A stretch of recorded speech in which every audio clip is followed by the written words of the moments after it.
Indonesia punya sirkuit Mandalika yang udah grade A, tapi kenapa sampai sekarang Indonesia belum juga menggelar Formula One? Dan malah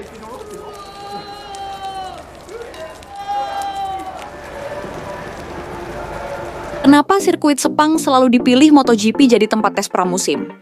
Kenapa harus Sepang? Kenapa nggak Mandalika aja? Lebih milih nonton di sini daripada Mandalika. Ya, mungkin yang pertama kaget luar biasa ya. Toiletnya barusan direnovasi bersih sekali. Oh. Padahal bubaran balap ya.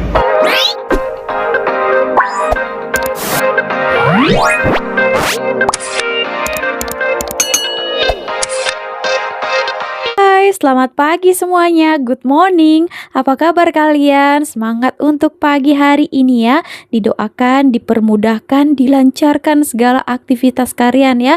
Dari pagi hari ini sampai ke malam nanti. Amin. Oke teman-teman, nah kali ini Sehari ada melihat ya beberapa video ramai juga influencer Indonesia itu meng-up kembali tentang katanya ini sirkuit Sepang dan juga Mandalika.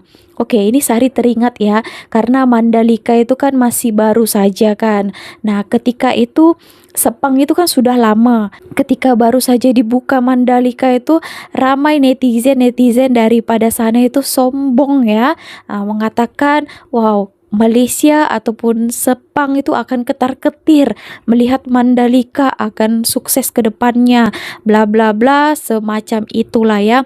Ada yang mengatakan akan terkalahkanlah Sepang, Mandalika lebih cantik katanya gitu ya, karena tempatnya itu strategis katanya ya. Itu kata netizen. Faktanya sekarang ramai influencer yang mengatakan orang-orang Indonesia sendiri pun lebih memilih nonton MotoGP, Formula One itu di Sepang, bukan di Mandalika. Gimana itu netizen? Oke, kita tonton dulu beberapa ulasan daripada mereka. Nanti kita akan bahas. Seperti apa? guys, Indonesia punya sirkuit Mandalika yang udah grade A, tapi kenapa sampai sekarang Indonesia belum juga menggelar Formula One? Dan malah ada wacana untuk buat sirkuit di PIK 2. Jadi guys, kalau Indonesia mau menjadi tuan rumah Formula One, yang disiapkan itu bukan cuma sirkuitnya aja, tapi ada 3 aspek lain yang harus terpenuhi. Yang pertama, dari segi infrastruktur. Jadi kemarin pas MotoGP itu, at least Penting ada 3 ya, pesawat kargo yang harus mampir di Bandara Lombok, dan hal ini membuat Bandara Lombok itu jadi hampir penuh. Nah, mungkin dari ukuran Bandara Lombok yang kurang besar, jadi pesawat itu harus bergilir untuk bisa pakai runway dan mendarat di Bandara Lombok. Ini baru MotoGP yang cuma pakai 3 pesawat kargo, belum lagi jet pribadi pembalap. Bisa kebayang nanti Formula One pasti pesawat kargonya lebih banyak kan guys, dan apakah infrastruktur Bandara Lombok dapat menampung traffic tersebut? Yang kedua, dari segi akomodasi. Baik itu orang Indonesia atau fans dari luar negeri, itu pasti mereka semua butuh penginapan kan? Kalau kalian takut F1 di Indonesia itu bakal sepi penonton, justru dengan adanya F1 di Indonesia itu akan mendatangkan turis dari mancanegara nonton ke Indonesia guys. Masalahnya jumlah kamar hotel di Mandalika ini masih terbatas. Jadi kita para fans nih, selain kita nge-war untuk tiket F1 ya, kita juga harus nge-war untuk kamar hotel ya guys. Sebenarnya bisa sih kita nginep di homestay gitu di rumah warga, atau kita cari hotel yang agak jauhan. Cuma ini kayak kurang praktis kan, kita harus butuh transportasi lagi untuk sampai ke sirkuitnya. Dan yang ketiga, ini adalah aspek keselamatan. Jadi guys, jalur evakuasi di sirkuit Mandalika itu lebarnya tidak cukup untuk lebar mobil Formula One. Mungkin karena dari awal ini didesain khusus untuk MotoGP kan, jadi lebih mengikuti standar FIM. Tapi kayak sayang gitu nggak sih guys, kenapa pas dibangun nggak sekalian aja gitu standarnya FIM-nya terpenuhi, standar FIA juga terpenuhi, supaya nggak terlalu banyak yang direnovasi gitu. Harusnya ya, kalau kurangnya itu dari sirkuitnya aja, itu akan lebih gampang bagi pengelola sirkuit untuk merenovasi apa yang kurang, tinggal ditambahin aja sesuai dengan standar FIA. Tapi kalau kurangnya dari akomodasi atau dari infrastruktur, pasti banyak pihak yang harus terlibat di sini, kayak developer, pemerintah daerah, pemerintah pusat. Apalagi ini pasti butuh komitmen yang besar kan dari pemerintah untuk memajukan motorsport di Indonesia. So guys, kira-kira gimana pendapat kalian mengenai sirkuit Mandalika ini yang sangat indah, tapi sayangnya nggak bisa menggelar Formula One? Apakah kalian kecewa atau kayaknya udah biasa aja? Apakah ada F1 di Indonesia atau enggak? Aku tetap nonton di luar negeri. Kenapa sirkuit Sepang selalu dipilih MotoGP jadi tempat tes pramusim? Kenapa harus Sepang? Kenapa nggak Mandalika aja? Sirkuit Sepang Malaysia katanya dipilih sebagai lokasi tes pramusim MotoGP karena sirkuit ini dianggap mewakili karakteristik sirkuit lainnya. Sirkuit Sepang memiliki berbagai macam tikungan, mulai dari tikungan cepat hingga tikungan lambat. Ini memungkinkan para pembalap untuk menguji berbagai aspek dari motor dan ban mereka. Letak sirkuit Sepang juga memiliki kondisi cuaca yang beragam, yang memungkinkan para pembalap untuk menguji motor mereka dalam berbagai kondisi. Selain itu, sirkuit ini memiliki fasilitas yang lengkap, termasuk pedok yang luas. Sirkuit Sepang juga terletak di lokasi strategis. Letaknya yang dekat dengan bandara memudahkan para tim untuk melakukan perjalanan ke sana. Kunjungi sosial media kami untuk informasi menarik lainnya. Dikatakannya kenapa sirkuit Sepang selalu dipilih MotoGP, kenapa bukan Mandalika, karena katanya Mandalika itu kan baru ya teman-teman, dan juga katanya juga tempatnya itu cantik, cantik saja karena dia dekat di Bali ataupun Lombok seperti itu ya. Jadi bukan ditengoknya pasal cantiknya saja ya, tapi cantik juga strategis tempatnya. Nah, yang tidak ada di Sepang tapi ada di Mandalika. Kalian mau tahu itu apa? Itu hari pernah sehari lihat tengok pawang hujan. Pawang hujan tahu tak? Itu ibu-ibu itu ya. Dia boleh menghentikan katanya hujan, boleh menghentikan hujan supaya hujan tidak datang kan. Ada kalian lihat itu? Dia buat ritual-ritual. Itu hari famous itu ya di Mandalika ya, sampai agak ketawa orangnya. Di situ ya. Oke, kita lanjut lagi ya, alasan-alasan yang lainnya. Nah, ini juga kenapa orang Indonesia itu bukan malah pergi ke negara sendiri, tapi ke negara orang pula dia. Oke, seperti apa? Cium. Hari kedua ke Sepang untuk MotoGP Malaysia 2024, dan hari ini kita akan nonton sprint race. Tadi udah kualifikasi juga udah nonton. Dan gue juga pengen cari-cari nih orang Indonesia yang nonton di Sepang. Pengen tahu gue kenapa mereka lebih pilih nonton di Sepang daripada nonton di Mandalika. Nah, nanti pokoknya kontennya nantikan saja di akun TikTok saya. Oke? Ada lagi nih penonton dari Indonesia. Jakarta Om ya? Jakarta. Di mana Jakarta ya? Di Kelapa Gading. Oh, Kelapa Gading. Iya. Dekat saya Duren Sawit. Jadi udah 20 tahun Om. Dari 2004. 2004. Iya. Nah, ini mau nanya Om. Apa sih yang bikin orang Indonesia tuh lebih milih nonton di sini daripada Mandalika?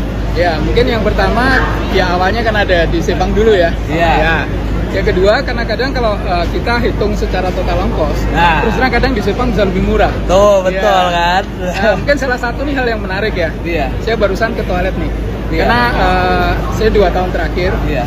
saya kebetulan dapat akses ke corporate suite dan Iya. pedok. Jadi saya tidak pakai toilet yang di main grandstand. Oh iya. Yang saya kaget luar biasa ya, toiletnya barusan direnovasi bersih sekali. Oh. Padahal bubaran balap Bersih ya Tapi di toiletnya. Mandalika, bukan Mandalika juga Di pernah. Mandalika pernah saya 2 kali. Dua yang kali, pertama di Mandalika mulai dan tahun kedua. Tahun kedua. Kenapa di Tahun ini Mandalika ya. kotor ke bang? Ya mudah-mudahan harapannya ada perbaikan lah di Ya, Mandalika. harapannya Mandalika bisa, karena saya sebagai warga negara Indonesia juga inginnya Mandalika juga lebih Lebih baik. bagus ya. Oh iya. Pasti secara akses ke sirkuit rasanya itu penting. Oh, Ya. akses ke sirkuit masih susah. Ya, Hotel kemudian juga ya. Mungkin akomodasi mesti diatur Tuh, juga. akomodasi Ya. kan, bener kan? Itu Dan intinya. mungkin satu hal juga, posisi nonton balap itu di Mandalika perlu diperhatikan yang enak. Karena Oh. di Mandalika biasa yang dijual itu lebih banyak di seperti di kita main grandstand. Tapi itu posisinya hanya di depan pedok. Oh. Yang mungkin seru waktu mau start, waktu lihat Iya. persiapan. Tapi begitu balap, mungkin track lurus Oh, saja terlalu iya. kenceng tuh. Ya. Betul. Oke Kalau Om. di Malaysia nih main grandstandnya Iya, ada dua. main grandstand tuh ada Bisa di lihat situ ini, tuh. Bisa lihat dua sisi. Bisa lihat Iya. dua sisi. Jadi waktu Sepang Clash tuh di kejadian di tikungan yang situ ya. Iya, betul. Orang bisa lihat langsung Iya. tuh. Sama itu waktu Sepang Clash sama ya ini cuman Sepang Clash yang boleh dibilang paling memorable ya. Oke, kalau gitu. Oke. Nah, ini ada teman MotoGP dari Indonesia. Mas siapa namanya? Ano. Mas. Kenapa lebih milih nonton di Sepang daripada Mandalika? Jauh lebih nyaman, tribun oke, toilet oke, akses oke, makanan oke. Tiket lebih murah juga. Tiket pasti lebih murah, hotel masih banyak sekali. Tapi mudah-mudahan Mandalika suatu saat bisa ngejar lah ya. Pastinya harapannya gitu. Proses, memang butuh proses. Oke, thank you. Bang, cuma tanya aja, kenapa lebih milih nonton di Sepang daripada di Mandalika? Pilih Sepang daripada Mandalika. Lebih worth it semuanya. Dari hotel, Hotel gampang, lebih gampang, Ya. terus lebih murah, lebih murah. terus flightnya. Oh, Ini orang Cipinang Jakarta Timur. Tiket pesawat lebih murah Indonesia Malaysia daripada Jakarta Lombok. Mudah-mudahan waktu santai ini kan juga bisa murah. Harus lebih murah. Nah kalau ini gak usah ditanya orang Batam. Dari Batam. Udah pasti milih Kuala Lumpur. Tinggal nyebrang. Ke Mandalika itu saya harus transit Jakarta atau pilihannya transit Jogja. Kalau direct satu-satunya saya lewat Singapura dulu, baru ke Lombok. Kalau ini orang dalam. Konten ini buat kalian yang dikit-dikit suka nanya kenapa sih pre-season test MotoGP selalu di Sepang? Kenapa sih nggak di Mandalika aja? Kan sebelumnya gue udah pernah bilang ya, Sepang ini punya longest straight yang bisa mengukur kekuatan dari mesin motor MotoGP. Nih, longest straight-nya. Mau tahu nggak panjangnya berapa? Longest straight-nya, jadi trek yang terpanjang di Sepang adalah tuh 920 meter, hampir 1 kilo. Dan total dari semua nih sirkuit Sepang, besarnya adalah 5,54 km. Jadi Sepang ini memang sirkuit yang besar. Kalau yang ini layoutnya Mandalika, ini adalah longest straight-nya. Kita lihat berapa panjangnya ya dibandingin sama Sepang tadi. Kalau di Sepang tadi 920, ya 1 kilo kurang dikit. Kalau di Mandalika 723 meter. Dan total length-nya, total panjang dari sirkuitnya adalah 4,3 km. Jadi memang Sepang itu sirkuit yang lebih besar daripada Mandalika. Kalau yang ini jarak dari Kuala Lumpur International Airport ke sirkuit Sepang pakai Google Earth 5,3 km. Kalau yang ini adalah jarak dari Airport Lombok ke Mandalika. Tuh 14,9 km.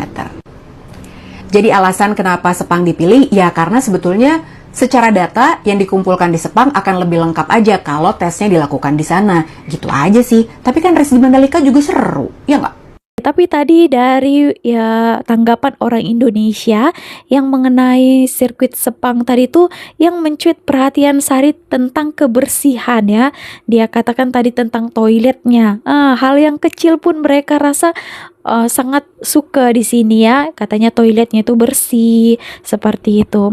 Oke teman-teman. Nah, satu lagi ya tadi dikatakan mereka itu disebabkan lebih dekat dan juga lebih murah biayanya daripada Indonesia jam Jakarta ataupun yang kawasan Sumatera ya itu ke Malaysia lebih dekat ya jadi lebih murah juga biaya ongkosnya daripada mereka contohnya daripada Medan lah ya terbang menuju ke Lombok lebih mahal biaya transportasinya gitu teman-teman.